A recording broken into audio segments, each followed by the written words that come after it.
En el artículo 177, primer párrafo, se establece la prohibición de trabajar de la mujer embarazada durante determinados plazos.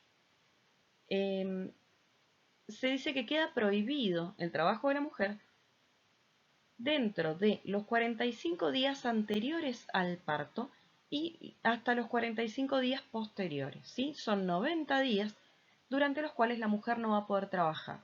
¿Qué opción le da este artículo? Le permite acumular de esos 45 días anteriores 15 para el plazo posterior. Le permite reducir entonces el plazo anterior al parto en 30 días, ¿sí?, de trabajo prohibido y acumular esos 15 días restantes al plazo posterior.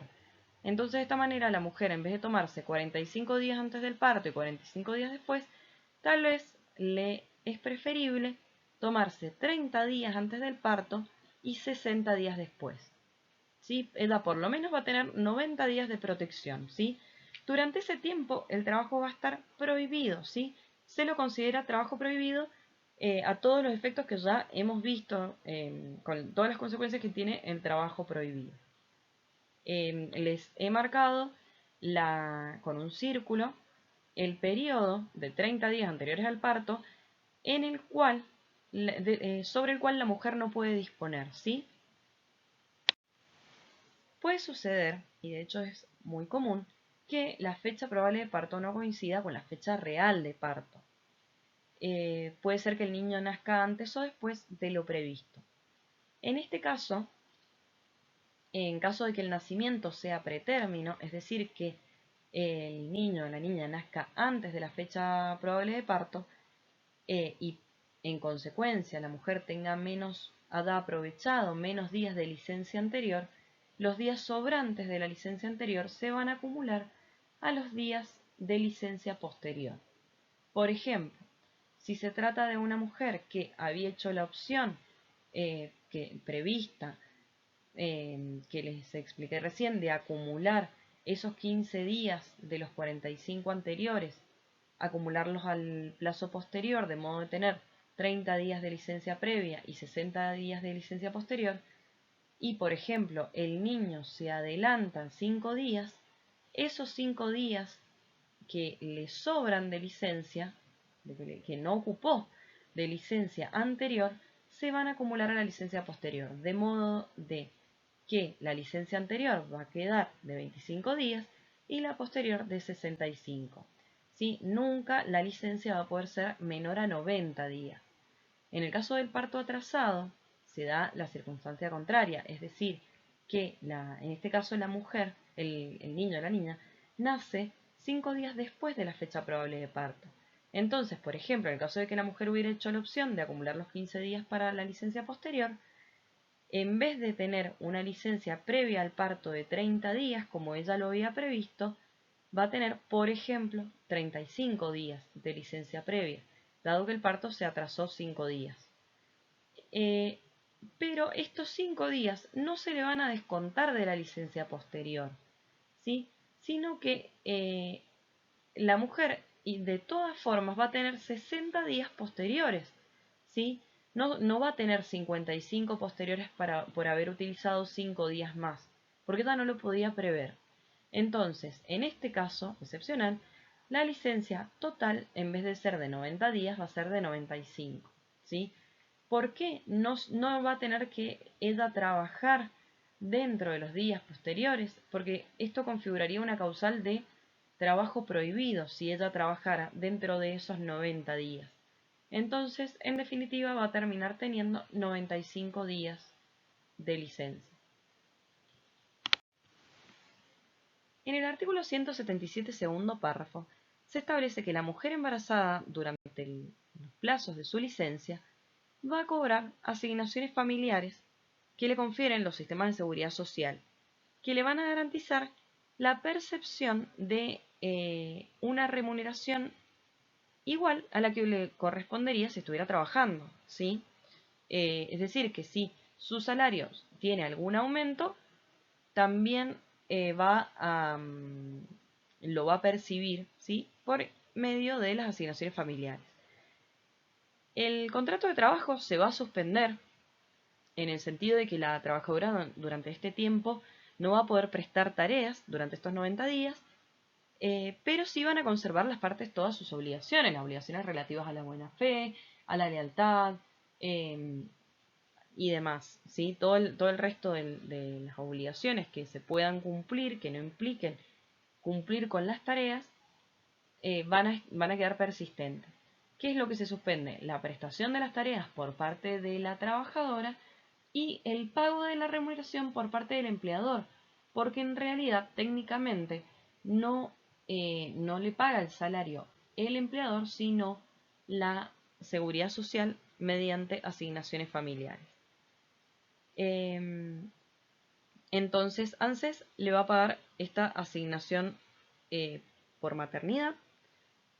Esto está establecido en la Ley de Asignaciones Familiares, la 24.714, y se impone como requisito una antigüedad de 3 meses. A principio de la clase, al mencionarles las leyes que tenían incidencia en la vida de la mujer trabajadora, les mencioné la Ley 24.716. Esta es la ley por la cual se extiende la licencia de la madre de hijo con síndrome de Down, ¿sí? En esta ley se prevé una ampliación de 6 meses más, aparte de la licencia que de por sí le corresponde a la mujer por haber sido madre. En el caso en que la mujer sufriera alguna enfermedad derivada del embarazo, del parto, y su médico le recomendara que debe permanecer durante más días sin ir a trabajar, se considera que se trata de una licencia por enfermedad inculpable, ¿sí? El artículo 177 específicamente establece que en ese caso se va a aplicar todo lo relativo a la enfermedad inculpable, se va a aplicar lo previsto en el artículo 208 y, por ende, la remuneración durante este periodo ya no va a estar a cargo de ANSES, sino del empleador, por la aplicación directa de las reglas sobre la licencia por enfermedad inculpable. Es fundamental que ustedes sepan el contenido del artículo 178, es pregunta de examen, dado que deben conocer la presunción establecida por este, en el que se establece que siempre que la mujer cumpla con su carga de notificar y de acreditar el embarazo o el parto, si fuese despedida dentro de los 7 meses y medio anteriores a la fecha probable de parto o 7 meses y medio posteriores, se presume que ese despido obedece a o tiene como causa el embarazo o la maternidad de la mujer. ¿Sí? Esta es una presunción iuris tantum, admite prueba en contrario. ¿Cómo se puede liberar de esta presunción el empleador? Alegando y probando taxativamente la justa causa de despido. Si él alega que existió una justa causa de despido y lo puede probar, se va a liberar de no va a operar esta presunción. En el caso en que él no pueda acreditar esa justa causa de despido, opera la presunción de que el despido tiene como causa el embarazo o la maternidad de la trabajadora. Por eso es tan importante que notifiquemos, porque esta notificación y la acreditación en debida forma del embarazo y del parto es lo que le va a dar la estabilidad impropia de la que hablábamos a la mujer trabajadora, ¿sí? Le va a generar que opere esta presunción, ¿sí? De que si es despedida dentro de los 7 meses y medio anteriores o posteriores al parto, el despido obedece al embarazo, ¿sí? Tiene como causa el embarazo o la maternidad. Y esto ya vamos a ver cuáles son las consecuencias. Sí me quiero detener acá en el tema de la notificación, como dije, debe ser fehaciente, y la acreditación. Del embarazo ya vimos cuál es el contenido que debe tener el certificado médico. Respecto del nacimiento, también va a haber que probarlo, también va a haber que notificarle al empleador que ese niño o niña nació. ¿Cómo se prueba el nacimiento? Sabemos que la prueba legal de un nacimiento lo da la partida de nacimiento, ¿sí? Entonces, habrá que llevarle al empleador la partida de nacimiento de ese niño o de esa niña para que él constate que durante 7 meses y medio desde esa fecha va a continuar operando la presunción que favorece a la embarazada. Como ya dije, es una presunción juris tantum y hay una excepción para el caso en que la trabajadora no hubiera realizado la notificación. Si, por ejemplo, se la despidiera y, más allá de que ya no hubiera realizado esa notificación, el embarazo fuera público o notorio, también se va a presumir que este fue causado por el hecho de estar la mujer embarazada, ¿sí? O por el hecho de haber sido madre. ¿Cuándo va a ser notorio el embarazo? Hay muchas, digamos, podemos dar muchos ejemplos sobre cuándo un embarazo es público o es notorio, pero la notoriedad está dada básicamente por el tamaño de la panza, por ejemplo, ¿sí? Cuando ya es notorio que la mujer está embarazada, el empleador no puede desconocer ese embarazo. Y por otro lado, la publicidad se puede dar por muchas razones, pero en general se da cuando los compañeros de trabajo o los superiores conocían estas circunstancias, ¿sí? No podría un empleador decir que desconocía en la circunstancia del embarazo de la mujer si, por ejemplo, fue al baby shower, le comentó alguna publicación sobre su embarazo, si le envió un ramo de flores o algún regalo para felicitarla. ¿Sí? Estos son casos jurisprudenciales en los que se ha considerado que el embarazo era conocido, era público y por ende el empleador no podría negar que el despido obedeció a la causa del embarazo cuando ya opera esta presunción. Bien, ¿qué va a generar entonces? Habíamos dicho que si se la despedía a la mujer dentro de estos 7 meses y medio anteriores o posteriores y no se prueba la justa causa de despido, entonces tenemos un despido que obedece, un despido discriminatorio que obedece a la maternidad o el embarazo de la mujer. Entonces, en este caso, ¿cuál es la consecuencia? Una indemnización agravada. Es la indemnización más agravada que prevé la ley de contrato de trabajo y es equivalente a un año de remuneraciones. A esto ustedes lo tienen que saber porque también es pregunta de examen, es muy importante. Y un año de remuneraciones son 13 sueldos. No se confundan. Son 12 sueldos por los 12 meses y el sueldo anual complementario. Son 13 sueldos. Además, estas 13 remuneraciones, digamos, se van a acumular a la indemnización por despido. El artículo hace referencia al 245. Yo considero que la indemnización por despido no es solamente el 245, sino que también si se omitió dar preaviso, se deberá pagar la indemnización sustitutiva de preaviso.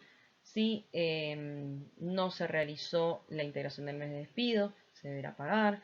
Entonces, es bastante elevada la indemnización que le corresponde pagar a aquella persona aquel empleador que despide a una mujer embarazada por el hecho de estar embarazada o de ser madre. Me voy a subir al aula virtual. Este fallo, Caliba, Anabela Soledad, es de la Corte Suprema de Justicia de la Nación, es bastante reciente, es del 2018, y me parece muy interesante para quienes deseen leerlo. Caliba era una mujer que omitió notificar la circunstancia del parto a su empleador y su empleador, cuando se entera, la despide dentro de los 7 meses y medio posteriores. En primera y segunda instancia le rechazan la demanda, ¿sí? Porque entendieron que ella debió cumplir con esa carga.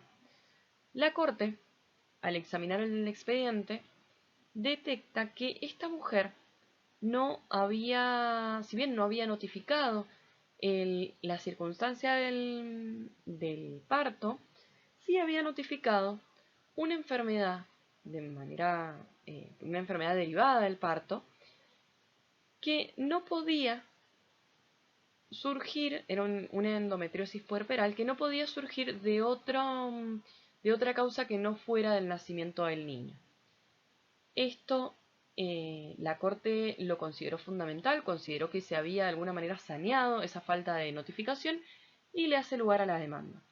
Y además la Corte de alguna manera le llama la atención a los tribunales anteriores y dice que el ejercicio de la prudencia en la apreciación de las constancias de la causa es particularmente exigible frente a la especial tutela que dispensa el ordenamiento jurídico a la maternidad. ¿Sí? Entonces, en este caso, la Corte le termina haciendo lugar porque considera que el empleador no podría alegar un desconocimiento de la circunstancia del nacimiento.